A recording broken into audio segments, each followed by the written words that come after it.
Roma pasal 12 ayat yang pertama, firman Allah berkata seperti ini. Karena itu, saudara-saudara, demi kemurahan Allah, aku menasihatkan kamu, supaya kamu mempersembahkan tubuhmu sebagai persembahan yang hidup, yang kudus, dan yang berkenan kepada Allah. Itu adalah ibadahmu yang sejati. Puji Tuhan. Saudara yang terkasih di dalam Tuhan, pagi hari ini topik yang kita akan dengar khotbah adalah tentang ibadah yang sejati. Kata Paulus di dalam ayat ini bahwa ibadah yang sejati itu adalah di mana kehidupan seorang anak Tuhan, orang percaya, mempersembahkan tubuh sebagai persembahan yang hidup, yang kudus, dan yang berkenan kepada Allah. Kata ibadah itu artinya satu perbuatan atau pernyataan seorang manusia untuk berbakti hanya kepada Tuhan saja. Jadi saudara yang terkasih di dalam Tuhan, ketika kita beribadah, maka kita sementara menghampiri Tuhan, kita sementara mencari Tuhan, kita sementara memuliakan nama Tuhan, dan kita rindu ketika kita jumpa dengan Tuhan dalam ibadah itu, kita diberkati oleh Tuhan. Amin. Saudara, ibadah yang sejati itu artinya ibadah yang benar, ibadah yang sungguh-sungguh, ibadah yang murni, ibadah yang betul-betul kita lakukan dengan satu penyerahan diri kepada Tuhan, supaya kita menikmati anugerah berkat daripada Tuhan. Nah, saudara, bagaimana cara ibadah yang sejati itu? Alkitab mereferensikan ada beberapa hal tentang ibadah yang sejati itu. Dalam Ulangan pasal 10 ayat yang ke-12, firman Allah berkata begini, maka sekarang, hai orang Israel, apakah yang dimintakan daripadamu oleh Tuhan Allahmu? Selain dari takut akan Tuhan Allahmu, hidup menurut jalan yang ditunjukkannya, mengasihi Dia, perhatikan kalimat ini, beribadah kepada Tuhan Allahmu dengan segenap hatimu dan dengan segenap jiwamu. Jadi saudara yang terkasih dalam Tuhan, ibadah yang sejati itu adalah ketika kita datang beribadah kepada Tuhan dengan segenap hati, dengan segenap jiwa kita kepada Tuhan. Jadi kita tidak boleh asal-asal dalam beribadah. Ibadah bukan rutinitas. Ibadah bukan sesuatu yang kita kerjakan kemudian sebagai sesuatu karena kita merasa kita perlu beribadah begitu saja. Tapi ibadah yang sungguh kepada Tuhan adalah kita melaksanakan satu ibadah kita dengan segenap hati dan segenap jiwa kepada Tuhan. Hati itu adalah pusat kehidupan kita, saudara. Jiwa itu ada pikiran, perasaan, dan kehendak. Jadi Tuhan mau semua aspek kehidupan kita, baik tubuh, jiwa, dan roh kita, terlibat dalam ibadah yang berkenan kepada Tuhan. Dalam Mazmur pasal 100 ayat yang kedua dan ayat yang ketiga, beribadahlah kepada Tuhan dengan sukacita, dengan gembira. Datanglah ke hadapannya dengan sorak-sorai. Ketahuilah bahwa Tuhanlah Allah. Dialah yang menjadikan kita dan punya Dialah kita, umatnya dari kawanan domba gembalaannya. Saudara yang terkasih dalam Tuhan, hal yang kedua tentang ibadah yang sejati itu adalah kita beribadah harus dengan sukacita. Katakan amin. Amin.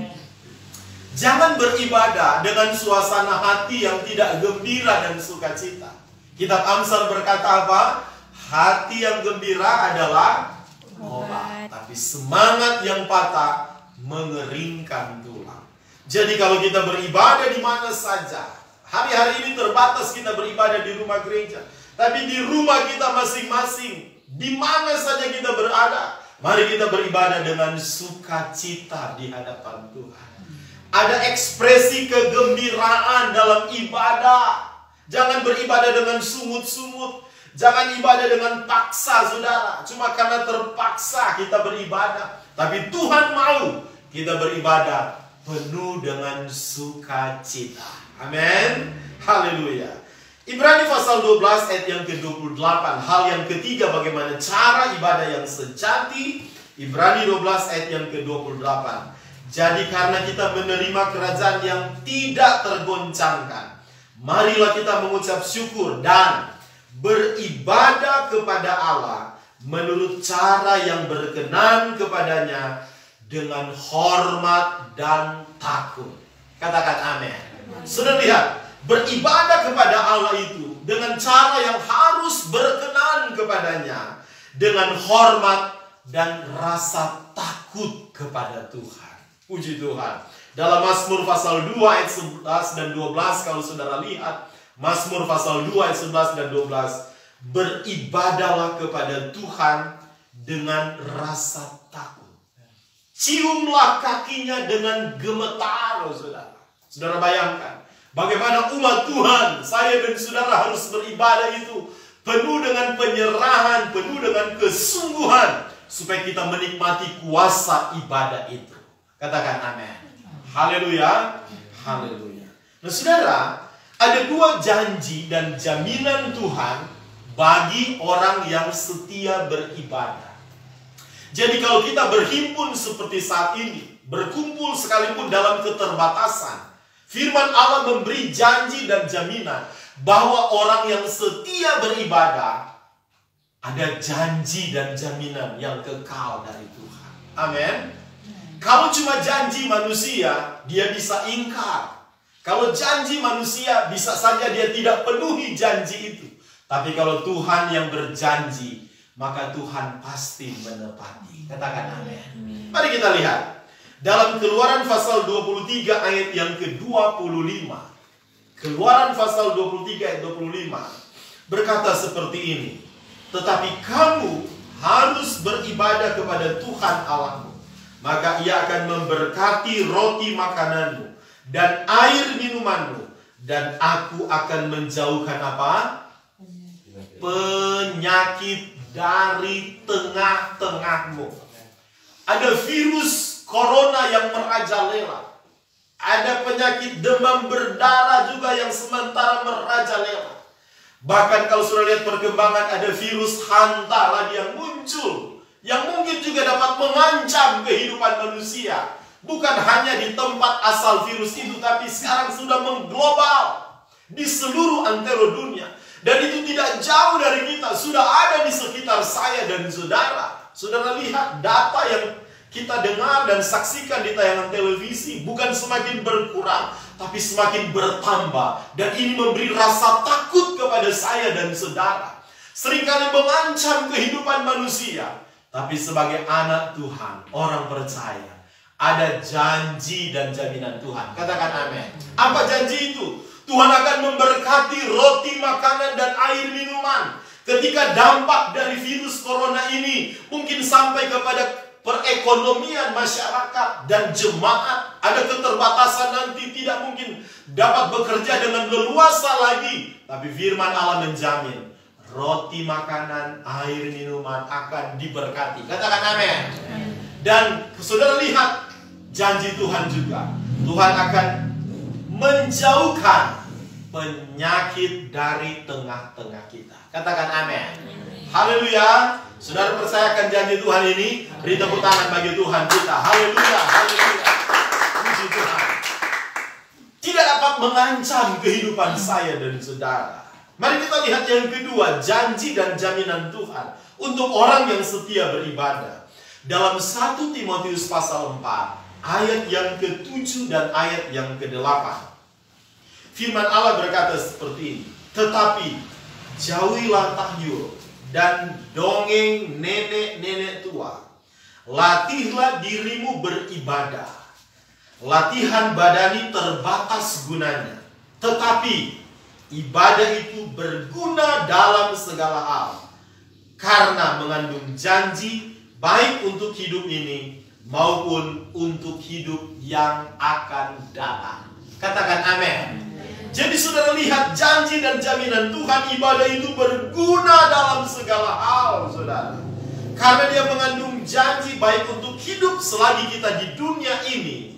Dan Tuhan menjanjikan kehidupan yang akan datang. Itu berarti kehidupan yang abadi dan kekal di sorga yang mulia. Katakan amin. Jadi saya ingin bilang begini kepada jemaat Tuhan, kepada kita semua. Orang yang sungguh-sungguh beribadah, orang yang benar-benar beribadah, orang yang murni beribadah, orang yang selalu mencari Tuhan, memburu Tuhan, merasakan hadirat Tuhan.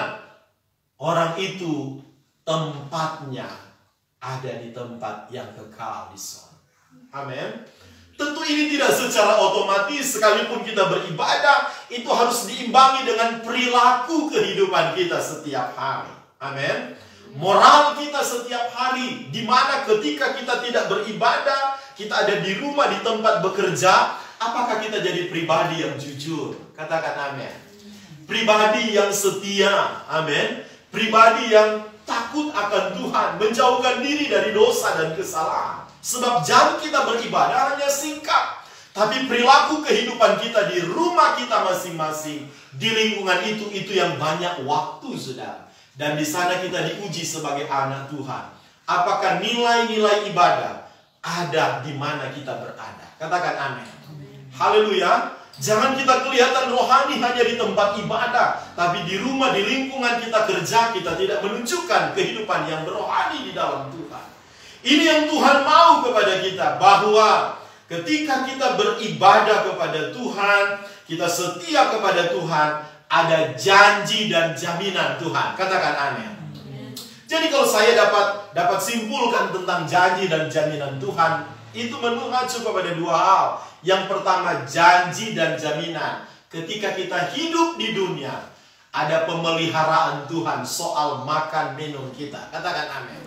Penyakit akan dijauhkan. Dan yang kedua, janji yang kekal. Ada satu tempat di sorga yang mulia.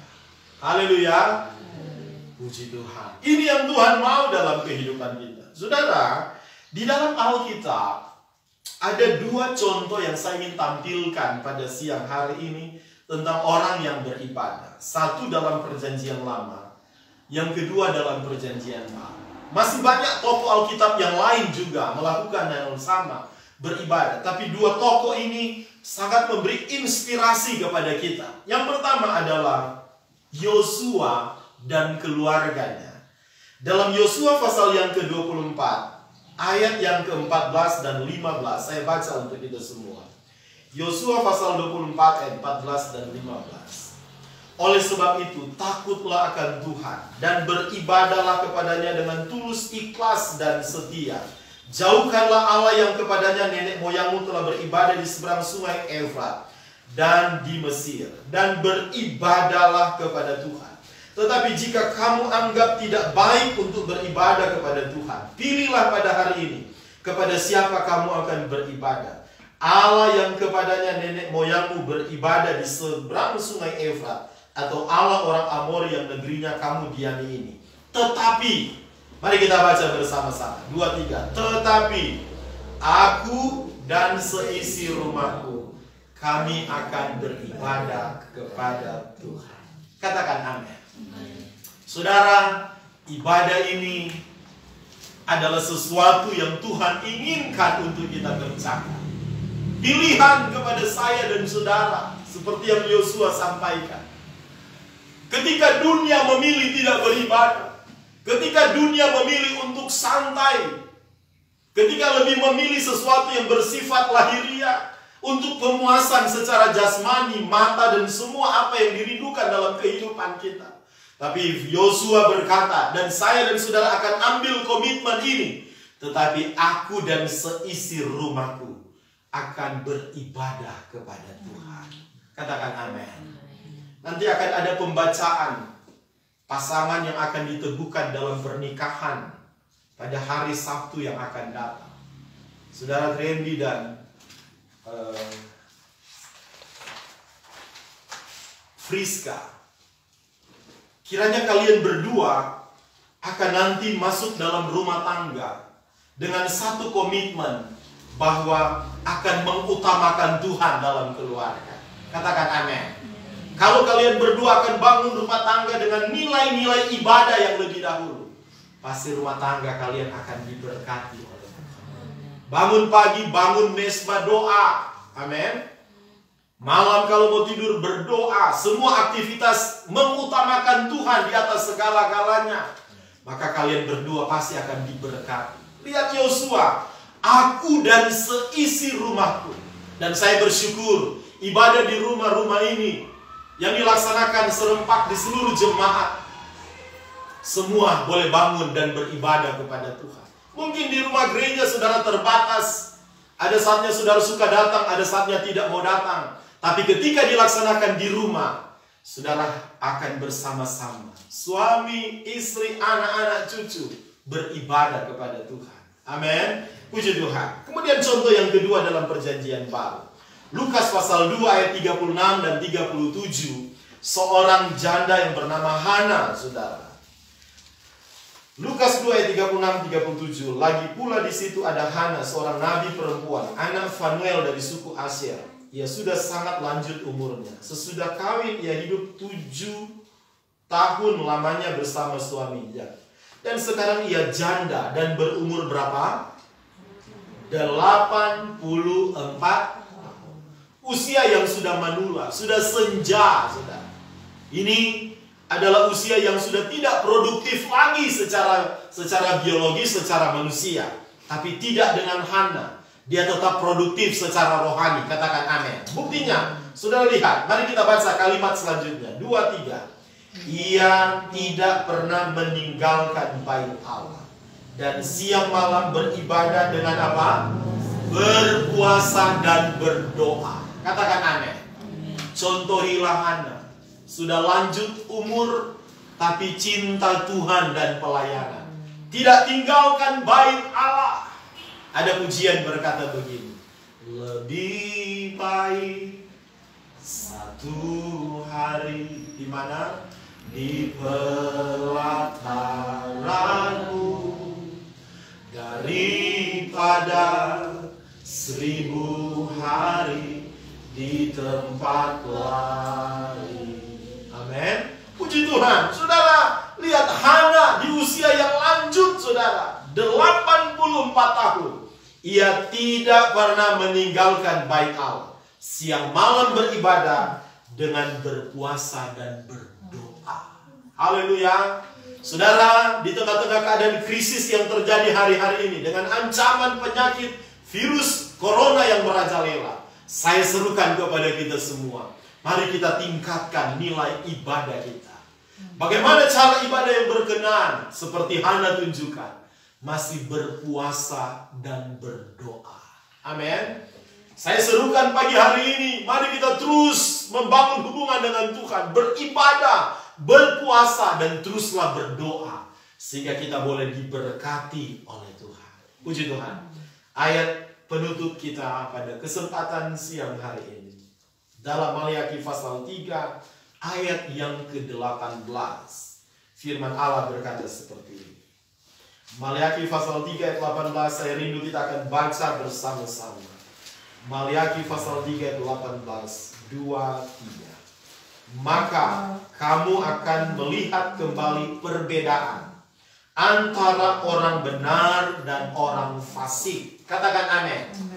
Antara orang yang beribadah kepada Allah dan orang yang tidak beribadah kepadanya. Puji Tuhan.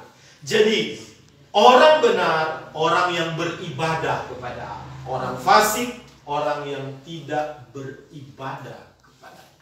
Hari ini seluruh jemaat dan kita semua diberkati oleh Tuhan. Sebab kita ambil sikap dan keputusan yang benar, mau beribadah kepada Tuhan. Katakan amin.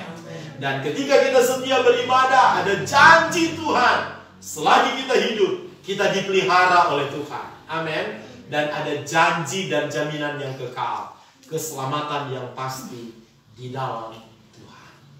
Amin. Kiranya memberkati kita semua hari ini. Saya jemput kita berdiri.